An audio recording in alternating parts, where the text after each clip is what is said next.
You and I at one point early in the season, Dillon had an abysmal game, and we were like, yeah, guys, it's going to happen. You're going to have bad games. I think it was the Steelers game. It was a point where it was like he was getting constant pressure. He wasn't making good decisions. The Steelers were able to speed him up. That's how this game works. I'll be honest with you guys, once Shedeur went in, I stopped having expectations to win that game. For every reason that we've said. He's a fifth-round rookie, hasn't practiced with the ones, and so anything you got from him, to me, would have been a bonus yesterday.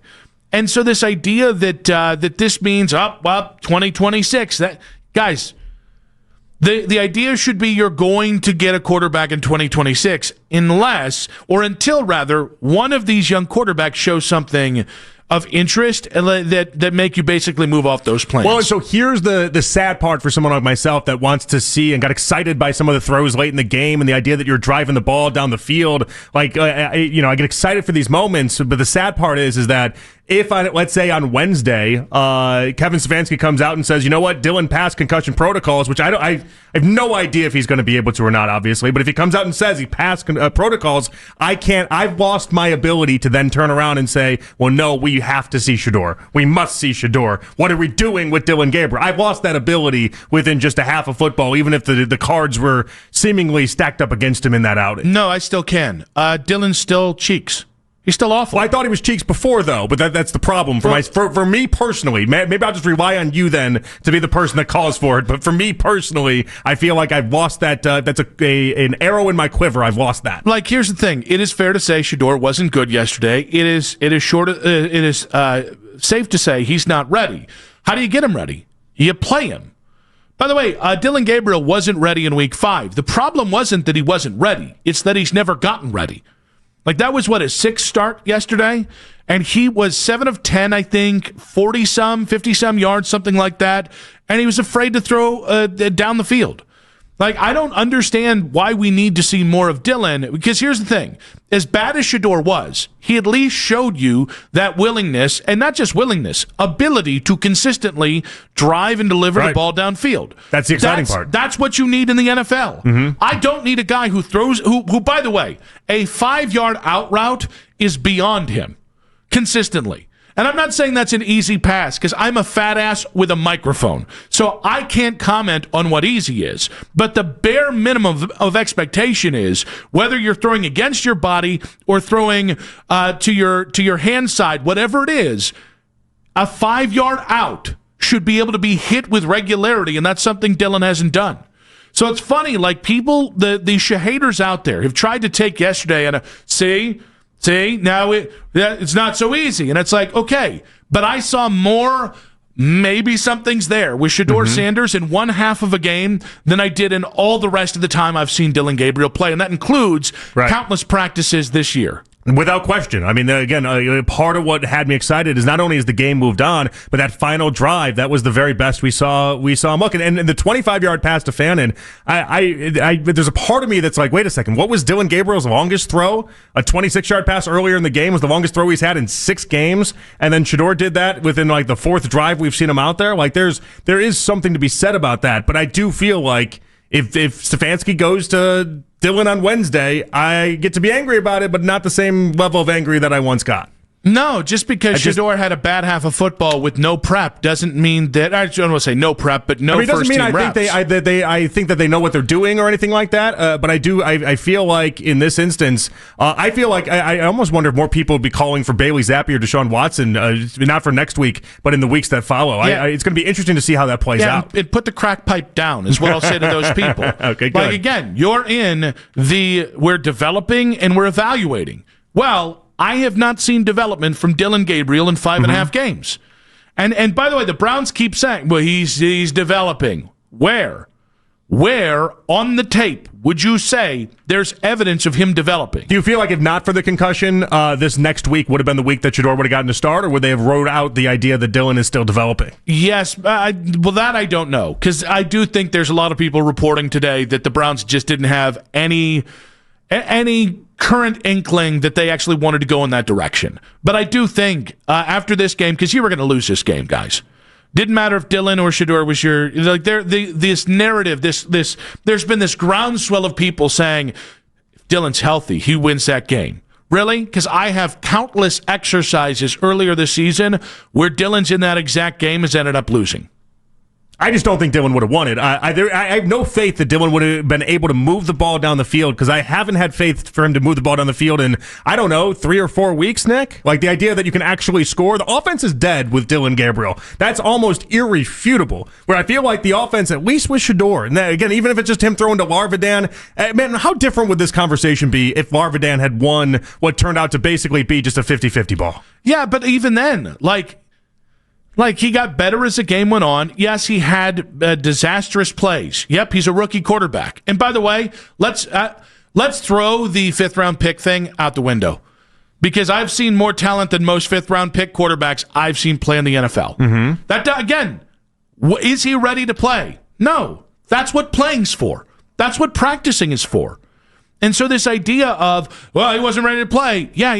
Yep, wasn't yesterday. Now your job is to get him ready to play. Right, and I would bet after a full week and everything like that, like I told you earlier, like I'm excited to see what he can do if he gets the opportunity to, and I hope he does. I'm really excited to see what he can do because the guy we saw on Sunday, that's not the complete picture of Shedeur. I've watched too much, I've seen too much. I know he's so much better at that, and I did think at the very end, I thought there were glimpses of what you saw, classic Shedeur, but it just took a little bit longer to get there. And by the way, the things I've seen of Dillon confirm. It's funny because everybody made this point about Shedeur holding on to the ball too much, turning his back to the defense, right?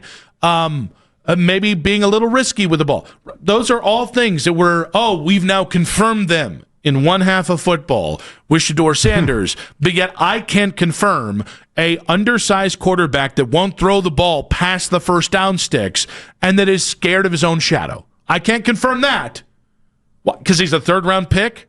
Okay, we're good that you didn't do this segment in the first segment. It would have gassed me up a little bit too much. It would have given me the idea that I could just go out and be like, all right, I apologize for nothing. He was awesome. Screw all you guys, which isn't reality. Yep. And in this conversation, I have to keep reminding myself because you're almost twisting it to the point where I'm like, maybe he didn't look as bad as I thought. No. He didn't look good. He looked awful. He didn't look good yesterday. He did. We need to keep reminding people. Yep. We're not just completely ignoring that fact and that reality. He did not look good. It was not a good performance, but there was enough there. And there was enough there in him moving the football down the field and actually throwing the ball deep that as you're watching these games, I just don't know how you can't think to yourself, I want to see more of that. And I think that's got to be the overarching theme. It should just be pointed out that Dillon Gabriel was getting first-team reps since camp and Shedeur wasn't. That doesn't mean the Browns were setting Shedeur up for failure.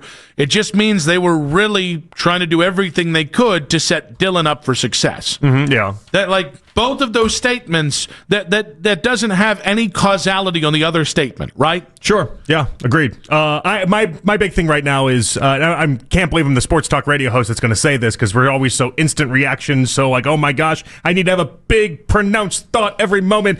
This is a let's see it play out type thing. Mm-hmm. And that's fine. You know what? I'm going to build on that by saying I don't get criticizing Kevin Stefanski today. I don't. Like, Kevin Stefanski wasn't the play caller yesterday, and I thought Tommy Rees did as well as he could, considering Dillon and Shedeur, 2 different quarterbacks.